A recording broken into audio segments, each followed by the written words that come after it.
ثالثة على حب فاطمة الزهراء.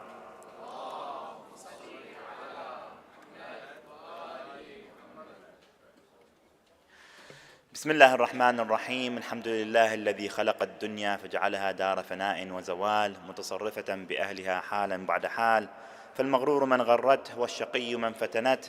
وصلى الله على سيدنا ونبينا وحبيب قلوبنا أبي القاسم المصطفى محمد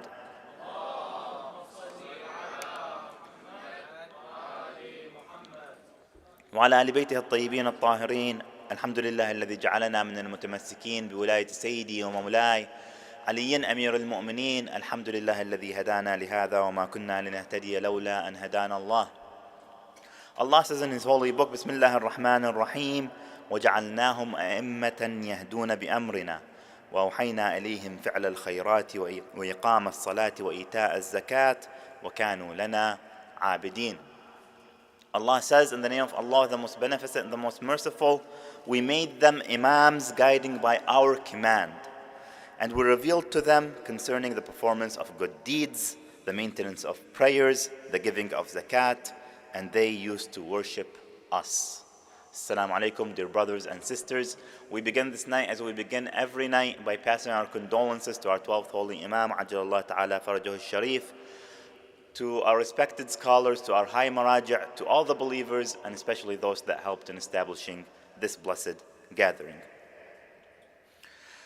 Dear brothers and sisters, we've been speaking in the previous nights about the history of Islam after the passing of the Holy Prophet, through the time of Imam Ali alayhi salam and the time of Imam al-Hassan and the time of Imam al-Hussein. We looked at the stances that were made by our beloved Imams, by Imam Ali alayhi salam, by Imam al-Hassan, and how they stood to preserve the religion of Islam, preserve it through preserving the principles and the values of Islam, as well as preserving the individuals that would carry those values and implement them and call others toward them. And we saw how they were able to make those achievements, the achievements that they made in terms of preserving the religion of Allah. And then yesterday, we spoke about Imam al-Hussein, the situation that he was facing, the danger that he was up against. And inshallah, today, we'll continue with that story, the story of our Imam. Now, up to last night, we came to the point in history where Imam al-Hussein was facing those trials, facing those circumstances, that danger, and that's when he made his stance on the battlefield of Karbala on the day of Ashura. And I won't go into the details of what happened. We've all heard the stories. We've been reciting the Majlis of the massacre that took place, the crimes that took place in Karbala, and Imam al-Hussein, how he was slain, his children, his infant son, what happened to the women. All of those are tragic events that we've recited, some of them, and we will continue to recite some. But that event took place. The massacre took place, the tragedy took place, and now let's see what happened afterwards. Because the tragedy wasn't just a singular moment in time. It had its effects, it had its ripples within the Muslim nation. So let's study that event and what happened in its aftermath, what happened as a result, what happened as a consequence of Imam al-Hussein's stance, so we can understand why he made the stance and how he was able to achieve that triumph that he promised. As we've been mentioning, the Imam said, whoever follows me will be martyred, whoever doesn't follow me will not witness the triumph. So what was that triumph that Imam al-Hussein set forth to achieve, and how did he achieve it? So, in the direct aftermath of the tragedy of Ashura, we see that the Muslim nation was shook to its core. The conscience of the Muslims was shaken by what they heard of, what they saw in Karbala. Again, I won't go through the details of the massacre and the crimes that took place for Imam al-Hussein, for his children, for the women. All of those are known, and we've heard and we hear them and we recite them every year. And so their memory is in our minds.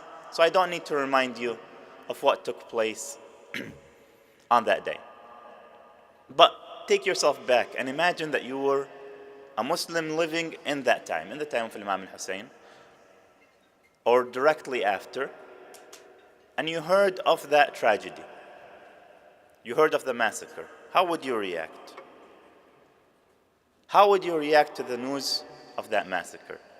How would you react to the news of a massacre and those crimes that took place, not to just any individual, but to the last surviving grandson of your Prophet? Sallu ala Muhammad wa ali Muhammad.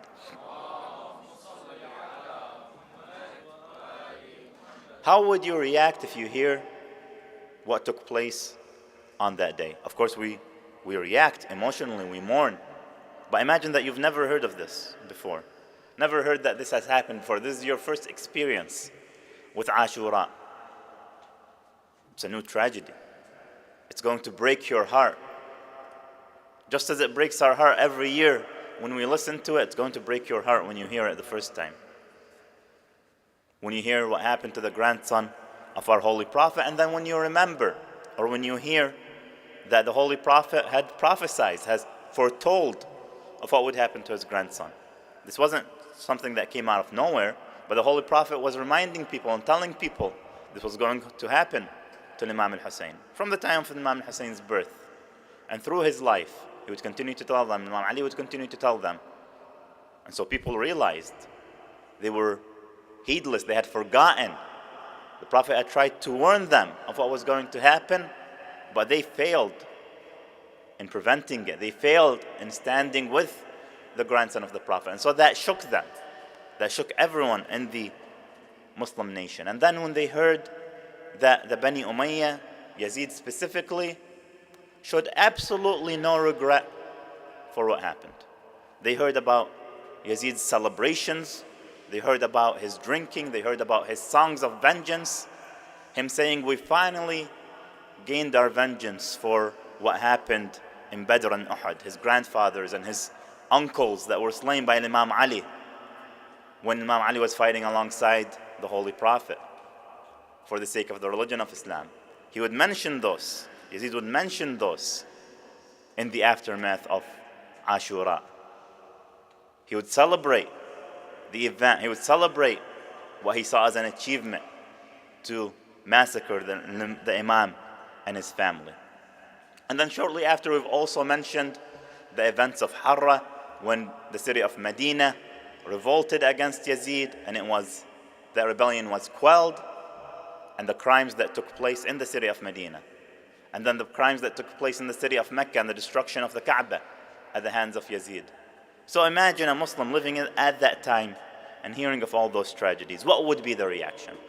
And history records for us the reactions of individuals in the Muslim nation. When they first heard of Imam al-Hussein and his tragedy, again, they were shook. Their conscience was shaken. People would weep and cry for what happened for Imam al-Hussein. They would receive that news with an all-out mourning in their cities, from the city of Kufa to the city of Medina. And it wasn't just hearing the news, but also seeing what was happening, because they saw a caravan come through their cities, the caravan of captives, the caravan of the family of the Holy Prophet, how they were paraded from city to city, as the Bani Umayyah thought that it was their victory lap, to take the Ahlul Bayt and to parade them around, not knowing that whenever Imam al-Sajjad stood, whenever Lady Zainab stood, whenever they spoke a word, whenever they gave a sermon, it would actually shake the nation even more, shake the roots of Bani Umayyah, so that they could be toppled soon. So that was what was happening at that time. So there was widespread denunciation of Yazid, of Bani Umayyah. Even in the cities of the Levant, even in Damascus, people would be speaking out against the tragedy and against the oppression of Bani Umayyah. And we mentioned some of these things in previous nights, as we spoke about why we commemorate the tragedy of Ashura. Now let's see how these things amount to an achievement for Imam al-Hussein, amount to him achieving what he set out to do, which was preserve the religion of Islam. Because At that time, we spoke of the danger from Yazid, from Bani Umayyah, the danger of distorting religion. They were trying to paint themselves as they're the individuals, they were the godly individuals, they were the individuals chosen by Allah, and everyone else had to follow them. They were individuals that were supposedly saintly, chosen to lead, and everyone else had to follow. They tried to blame others for what was happening during that time. Yazid tried to blame Ibn Ziyad for the massacre. Ibn Ziyad tried to blame Umar ibn Sa'd for the massacre. Each one tried to shift blame from himself so that he doesn't face the repercussions of what he did. They even tried to blame Allah subhanahu wa ta'ala. And they said that this whole tragedy was something that Allah wanted. Allah wanted it to happen, and so you shouldn't be blaming us. Even in the court of Ibn Ziyad, when Lady Zainab stood, he asked her, how did you see what Allah has done to you? How do you find what Allah has done to you? كيف رأيتي فعل الله بكم أو بأهل بيتك?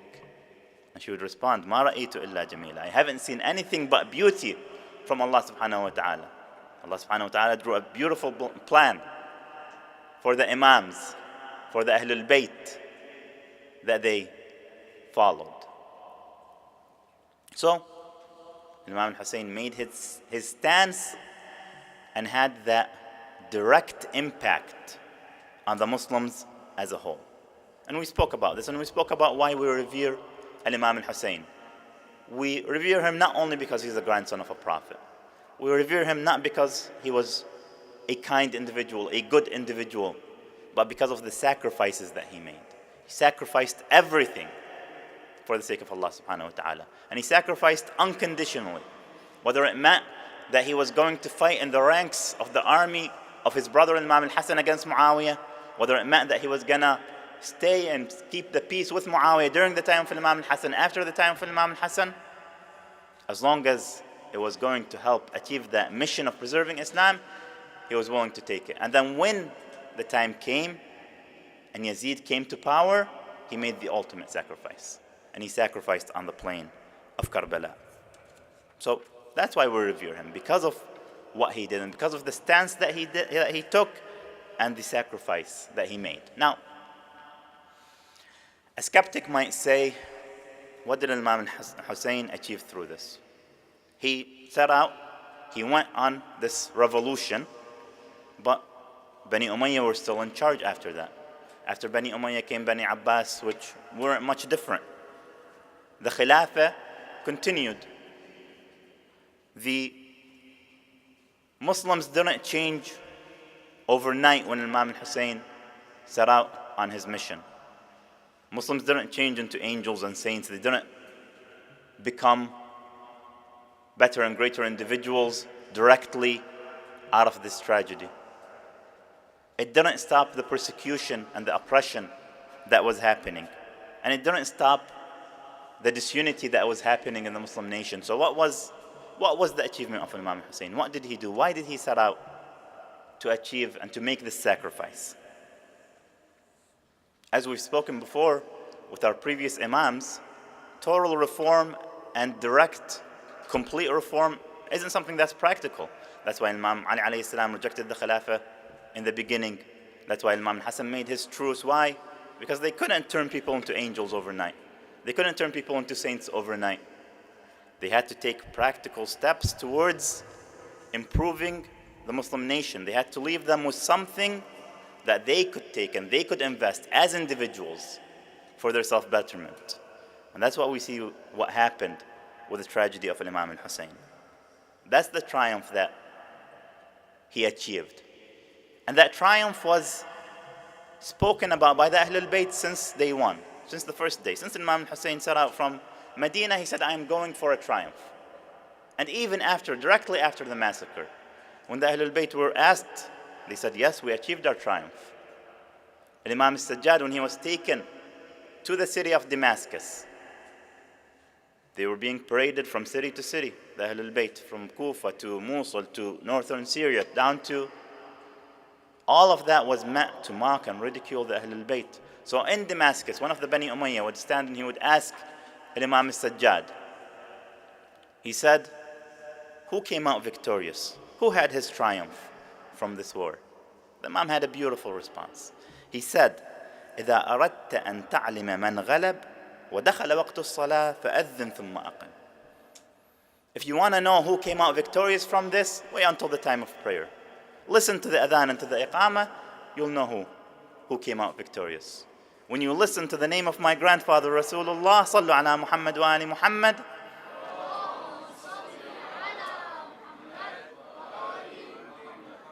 when you hear the name of Rasulullah being recited in the adhan 5 times a day, that's the victory that they achieved.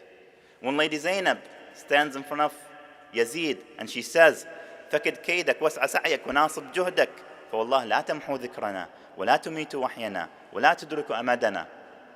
Plot as you wish, continue with your undertakings, exert all your efforts, but by God, you will never erase our memory. You will never kill our inspiration. You will never reach our stature. She's telling him, this triumph from Imam al-Hussein, this achievement from Imam al-Hussein, you won't be able to erase it. You won't be able to do anything to undo it. So they came out victorious even in the direct aftermath. Even as they're captives in the hands of their enemies, they knew that they achieved what they set out to do, that they achieved their victory. And then that's why we read in the visitation of Imam al-Hussein, فأعذر في الدعاء ومنح النصح وبذل مهجته فيك ليستنقذ عبادك من الجهالة وحيرة الضلالة. We say about Imam al-Hussein, he fulfilled his obligations through his call.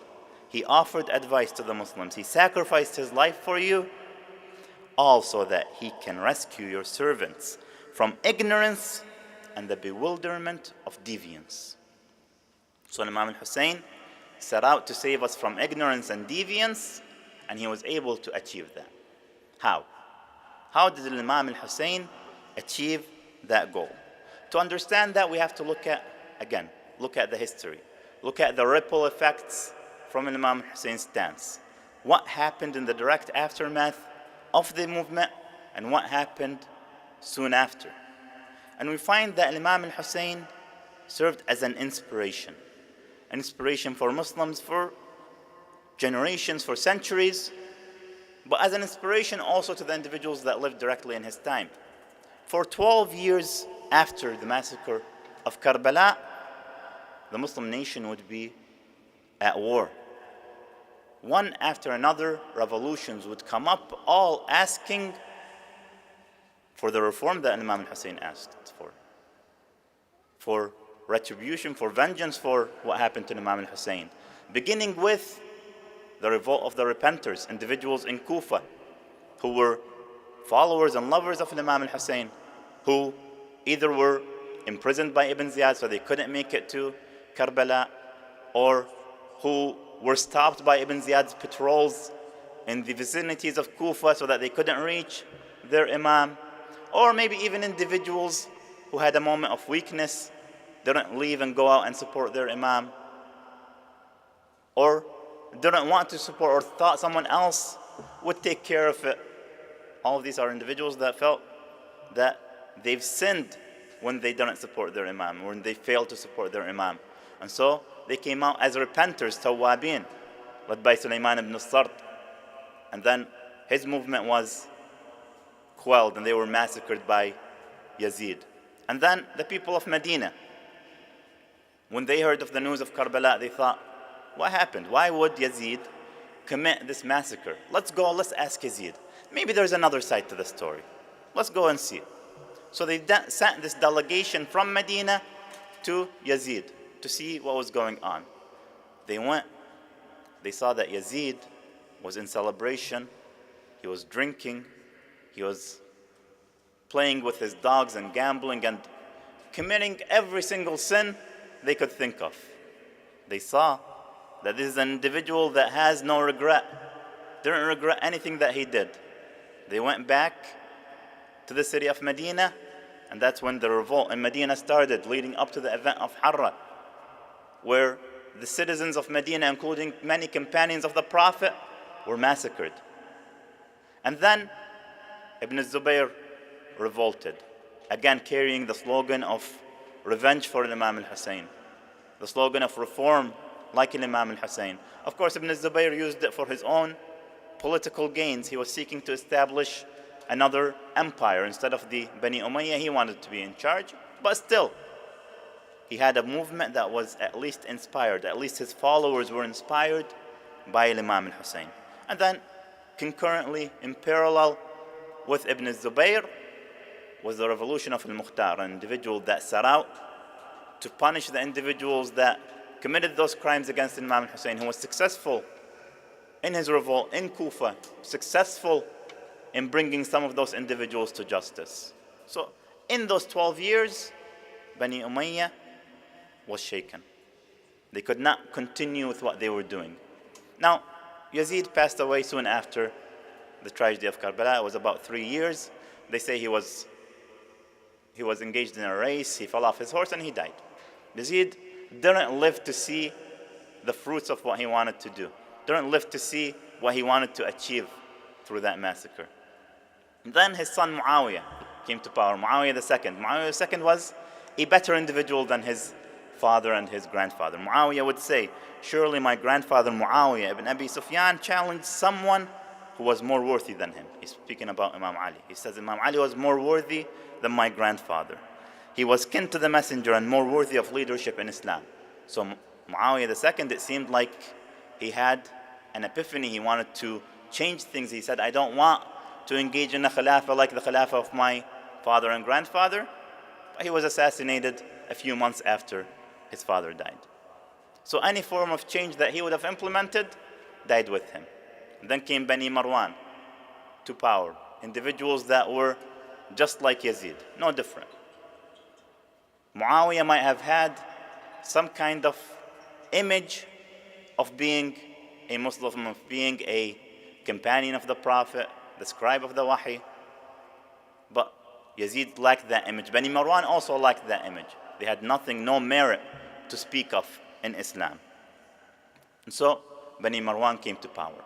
And all of these historical events that I'm mentioning, one by one, they all served to do what? Delegitimize, take legitimacy away from the government of Yazid, from the government of Bani Umayyah, but from government generally. Because we said the danger was that people were equating government with Allah subhanahu wa ta'ala. The Khalifa was the Khalifa of Rasulullah, was the successor of Rasulullah, was the direct representative of Allah. But all these movements were shaking that belief in the Muslim nation.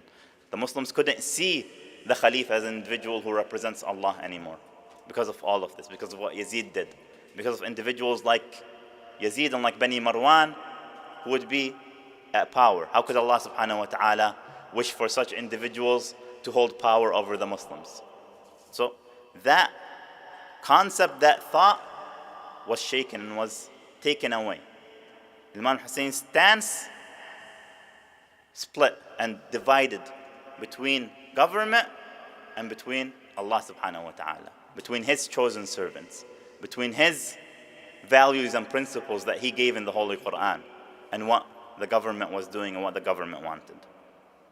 It split between the school of thought of the Khulafa as individuals that were supposed to be holy, and between the school of thought of Ahlul Bayt that insisted that the measure of merit is in the individual. And the most meritorious individuals are the direct descendants of the household of revelation, the Holy Prophet and his family. So that was the achievement that was made in the Battle of Karbala, dividing between religion and state and making sure that religion is for Allah subhanahu wa ta'ala and that the government, no matter what they do, they can't be representative of religion. Now, in the aftermath, Muslims were either rebelling and revolting against Yazid, or some individuals saw the error of what Yazid was doing, of what Bani Umayyah were doing, and they chose not to revolt.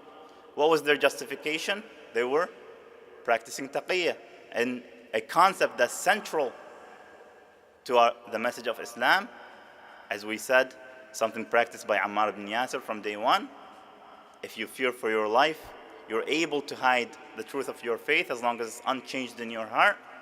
just so you can save your life. And so Muslims decided, if they didn't revolt, they decided, no, Yazid is wrong, Bani Umayyah are wrong, but we don't have to revolt. And so that was another victory and achievement from the massacre and stance at Karbala.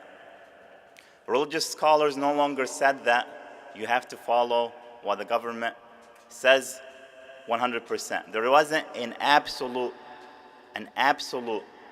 rule that you have to follow government. No. They saw that leading a revolution, being a revolutionary, revolting against injustice and oppression is something that is meritorious, something it would be a virtue in those circumstances. So the Muslim nation was changing its views, changing away, stepping away from the dangerous framework that was drawn by the school of Khilafah. What Imam al-Hussein did was that he stripped away those religious pretensions of the government, that we're the ones that dictate what the religion of the people is. The Imam said, no, you don't dictate that, Allah dictates it. And we're the ones here to clarify it for people. That was Imam Hussein's stance. Now, those revolutions during the first 12 years, they were directly impactful, and there were other revolutions as well. The revolution of Matraf, the revolution of Ibn al-Ash'ath, but then came another two important revolutions. The revolution of Zayd ibn Ali, who was a direct descendant of Imam al-Hussein. Zayd ibn Imam al-Baqir, he led a revolution as well. And his revolution was not successful. And then came the revolution of Bani al-Abbas. 70 years after the massacre at Karbala, Bani al-Abbas were finally able to overturn Bani Umayyah. They came out with the slogan that we're going to seek retribution, vengeance for Imam al-Hussein. They said that we want al-Rida min Ali Muhammad. We want to please the household of the Prophet. That was the slogan of Bani al-Abbas. And they were able in overcoming Bani Umayyah. And Bani Umayyah's dynasty was ended. But then came Bani al-Abbas, who were no different than Bani Umayyah. They used Imam al-Hussein as a slogan, but their actions were no different. And in fact, we have 6 of our infallible imams that were poisoned at the hands of Bani al-Abbas. So, even though those revolutions came, even though they changed governments, they changed political structures, that's not what Imam al-Hussein stood for. He didn't just want to change a political structure. He wanted to make sure that there is a separation between what Allah subhanahu wa ta'ala wants and what the government wants. And that continued, even though Bani al-Abbas thought that when we revolt by the name of Imam al-Hussein, people are going to forget about Imam al-Hussein. They're going to forget about his stance. They're going to say, oh, Bani al-Abbas already took care of it. But no, we see even during the time of Bani al-Abbas, those revolutions would continue whenever an oppression is seen. There's a revolution by the name of the revolution of Abu Saraya, for example. So the people held on to the message and the stance of Imam al-Hussein. What also happened is that when the government lost control of the religious narrative, there began to be an open field of scholarship for the Muslim nation. When the government was no longer able to control what the religion is in the eyes of the people, people began to study themselves. People began to study the Holy Quran, the traditions of the Holy Prophet, and they began to come to their own opinions and conclusions. Now, the Ahlul Bayt and the Shia were at the forefront of that. The Ahlul Bayt were presenting the true understanding of the Holy Quran, and the Shia were following them, and they were disseminating these true teachings that are inherited from the Ahlul Bayt, from the Holy Prophet. And so the Shia would be in the first class of individuals teaching the Muslim nation. We'd see that one historian by the name of Jawzajani writes, he says, the head narrators of Kufa, he's writing about them, he'd say, people tolerated them for their truthful tongues in narration. Even though people disagreed with them, they knew these individuals were Shia, they knew these individuals held a different belief system than ours, They still tolerated them and accepted from them. Why? Because of their truthfulness, because of their honesty, because they are role models to be followed, because they followed the narrations that we've mentioned from Imam al-Sadiq. كونوا دعاة لنا أو كونوا دعاة للناس بغير ألسنتكم. Be callers to people without using your tongue. Be a source of pride for Imam al-Sadiq. Don't be a source of dishonor. Right? Be an individual who people look at and say, Rahmallah Ja'far ibn Muhammad, may Allah have mercy on Imam al-Sadiq. He knew how to discipline his companions. So, the Shia came out as the first class of individuals who would spread the understanding of the Holy Quran, the understanding of the traditions of the Ahlul Bayt, the traditions of the Prophet, because they were the individuals that were preserving the traditions of the Prophet. We said that the government had criminalized any kind of writing or recording of traditions.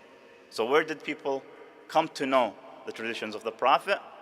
It was kept safe in the household of the Prophet. Imam al-Baqir would say, I heard from my father, Imam al-Sajjad, from his father, Imam al-Hussein, from his father, Imam Ali, from Rasulullah. So if there was anyone to preserve the traditions of the Prophet, it was the household of the Prophet. So people began to study the Holy Quran, to study the traditions, and there emerged a kind of intellectual diversity within Islam. The religion was no longer controlled by the government. Amongst this diversity, of course, was the school of thought of Ahlul Bayt, and it led in that sphere. But then there were also others who disagreed, and there's not necessarily shame in having diversity, intellectual diversity within the nation, especially if the path of truth is there for people to see and to follow. So in that diversity, people began to debate. They began to discuss what the true teachings of Islam are. And what emerged out of that discussion, out of that debate, when people had to go back and forth to see which opinion is closer to the truth, they would also always be referencing what? The Holy Quran. Because if there's anything in the religion that is stable and firm and unchanging, it's the Holy Quran. Even though you might have different understandings, you might have different views of the Holy Quran, it's always the one common denominator between all Muslims. And so Imam al-Hussein's stance led to this intellectual diversity, which led to the emergence of the Holy Quran as the single piece of authority in the religion, as the ultimate authority in the religion of Islam. So Imam al-Hussein's stance was a stance to preserve the Holy Quran. He was able, in fact, to achieve that through his sacrifice. So, Imam al-Hussein made his stance, made his sacrifice. It led to these short-term denunciations. It led to this political instability, to this intellectual diversity. But the achievement that Imam al-Hussein saw and that he achieved was that he took away this legitimacy from the government. They no longer controlled the religious narrative, and there was room for the Muslims to understand their faith. There was room for Ahlul Bayt to preach their teachings, to spread the true understanding of Islam, and it was there for people to follow.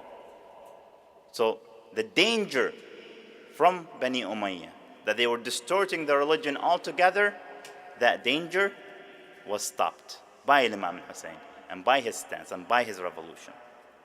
So that's how the Imam achieved that part of his mission of preserving Islam. And I say that part because, as we've been saying, there's two parts to this equation. The Imam preserves the religion through what? Preserving the values and principles, as we saw he did, but also preserving individuals who understand these values, who implement these values and principles, and who call others towards them. And so Imam al-Hussein's stance was specifically and specially beneficial to those individuals that adopted the truth, to the Shia. We take special benefit from our relationship with Imam al-Hussein, something that we are grateful, as we've been saying, that he saved our religion, that he allowed us, he gave us a school to nurture us. Inshallah, tomorrow we'll speak more about how Imam al-Hussein gave the Shia all this heritage, how he was able to make this special achievement for the Shia. Aside from preserving the Holy Quran, he made a special achievement for the Shia so that they can be this powerhouse that continues to this day. That will be, inshallah, tomorrow's discussion. But now, on a night like this, we remember, we take our hearts to Imam al-Hussein, to the lands of Karbala, the stances that he made, the sacrifices that he made on the 10th day of al-Muharram. Dear brothers and sisters, Imam al-Hussein, all these, what we've been mentioning, the events that happened, they all happened on that 10th day. Yes, we recite, on the 7th we recite the tragedy of Al-Abbas, on the 8th we recite the tragedy of Al-Qasim, but they all happened on one day. We just separate them so that we have time to go through and speak about every single event, because every event is heart-wrenching. Every event has its emotional impact on us. It has the ability and gives us the chance to connect with the Ahlul Bayt. And so we take them one by one. And tonight, we speak about the tragedy and the event of Al-Qasim. Al-Qasim, the son of Imam al-Hasan. And we spoke about the greatness and the sacrifices of Imam al-Hasan. And Imam al-Hasan had a number of children. He had amongst them Al-Hasan ibn al-Hasan, Al-Hasan the second, Hasan al-Muthanna. He had other children who all stood with their uncle Imam al-Hussein in Karbala. Some of them fought, some of them were too young to fight, and one of them, Al-Hasan al-Muthanna, fought in the battle and actually survived. And he's actually one of the narrators that tells us what happened in that tragedy. He tells us, he gives us the history of what occurred. But Al-Qasim holds a special place in our heart. Al-Qasim was 2 years old when his father, Imam al-Hasan, passed away. Al-Qasim was about 13 years old at the time of the tragedy of Karbala. And this 13-year-old boy would see what would happen in the camp. He would see how the companions would go out and fight to protect their Imam, and they would all be massacred.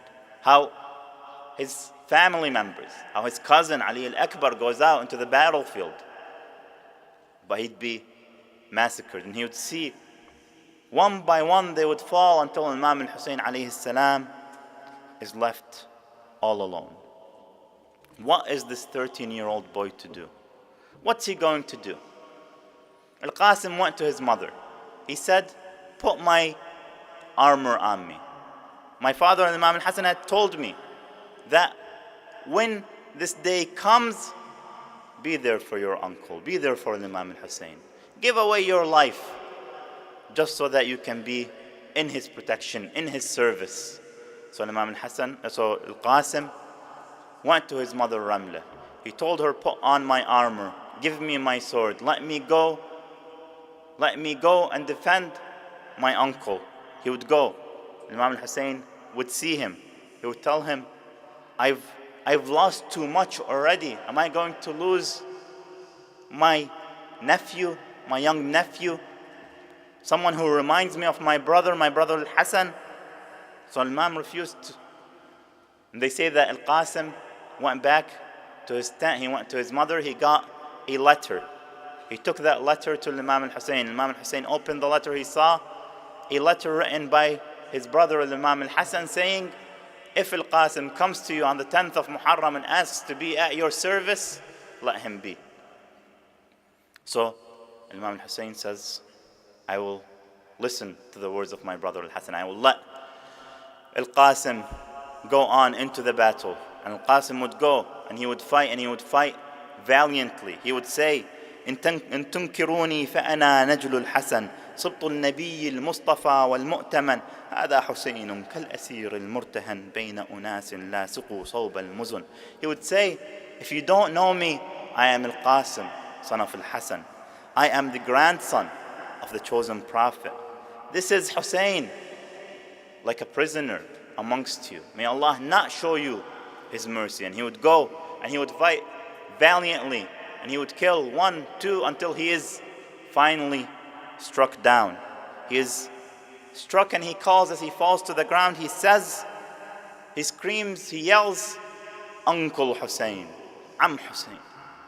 Imagine our Imam hearing those words, hearing his nephew calling out for help. He would rush, he would go into the battlefield, rush to his nephew, try to help him, but he would find him in his last breaths. He would say, عز على عمك أن تدعوه فلا يجيبك أو يجيبك فلا ينفعك. It breaks your uncle's heart that you call him, but he's unable to help, or that he comes to you, but he can't really help you. Yes, what would Imam al-Hussein do? He would take back Al-Qasim, take him back to the tents, put him by Ali al-Akbar's side and tell the women, come and mourn for your lost children, your lost nephews. Come and mourn for your brothers. They would come, they would see the body of Al-Qasim. Ramla would come, she would see the body of her slain son, only 13 years old. She would weep, she would cry for Al-Qasim. She had high hopes that her sons would survive, that she would see them grow up, see them be married, see them grow into good and righteous Muslims. But all she sees are slain sons. What would she say? ولا مال ولا مال ردتك ما ردت الدنيا ولا مال ولا مال يا ابني خابت ظنوني ولا مال تحضرني لو وقع حملي ولا مال. Yes, she would say, I had hopes in you. I had hopes that you'd be there for me when I grow old. But now what hopes do I have? I've lost all hope, O Qasim. Yes, Ramla would sit by her slain son and she would weep for him. But imagine the heart of Lady Zahra. Who would sit by Al-Imam al-Hussein and weep for him? Who would remember his tragedy? We are told by the ahadith that Lady Zahra attends the commemorations of her son. She visits these commemorations, she listens to these words, she cries with you for the loss and for the tragedy of her son, Aba Abdullah al-Hussein. What would she say? The poet describes, he says, من الوالد والقلب لهفان ودور عزبني وين ما كان واسف على ابني المات عطشان ويلي ولعبت عليه الخيل ميدا. Yes, Lady Fatima's heart burns for the loss of her sons, for the loss of her son Imam al-Hussein, for what would happen to him, for how he would be slain thirsty, for how would he be trampled by the horses. So on nights like this, on a night like this, we commemorate with Our Lady, Lady Fatima al-Zahra. We show her our sorrow, we shed our tears for the tragedy that she lived through, for the tragedy that her children, her beloved son, her grandsons had to live through.